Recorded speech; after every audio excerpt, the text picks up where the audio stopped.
வெல்லம் ஜாகரி உடம்புக்கு ரொம்ப நல்ல ஒரு விஷயம். வெள்ள சர்க்கரையோட வெல்லம் என்னைக்குமே நல்லது. நம்ம இந்த வெல்லம் சாப்பிடுற பழக்கம் வழி வழியா நம்ம பாரம்பரியமா நடந்துட்டு இருக்கிற ஒரு விஷயம். பட் இப்ப இருக்க காலகட்டத்தில் பாத்தீங்கன்னா வெள்ள சர்க்கரை அதிகம் யூஸ் பண்றோம், வெள்ளத்தை நம்ம தொடரதே கிடையாது.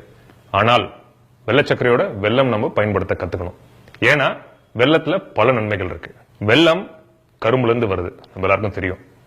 முதல்ல நேச்சுரல் சோர்ஸ் ஆஃப் எனர்ஜி, இயற்கையா உடம்புக்கு எனர்ஜி கொடுக்கக்கூடிய ஒரு விஷயம் வெல்லம். ஏன்னா வெள்ளத்துல காம்ப்ளெக்ஸ் கார்போஹைட்ரேட்ஸ் இருக்கு. இந்த காம்ப்ளெக்ஸ் கார்போஹைட்ரேட்ஸ் என்ன பண்ணுதுன்னா, அளவா நம்ம உடம்புக்கு அந்த நேரத்துக்கு எவ்வளவு எனர்ஜி தேவையோ அந்த எனர்ஜியை சஸ்டெயின்டா ஒரு நீண்ட நேரத்துக்கு தருது. நீங்க வெள்ளை சக்கரை சாப்பிட்டீங்கன்னா அந்த நேரத்துக்கு எனர்ஜி இருக்க மாதிரி இருக்கும், அடுத்து உங்க சிஸ்டம் அதை கிராஷ் பண்ணிடும், நல்லது கிடையாது. ரெண்டாவதாக ரொம்ப முக்கியமான விஷயம், ரத்த சோகையை தவிர்க்குது.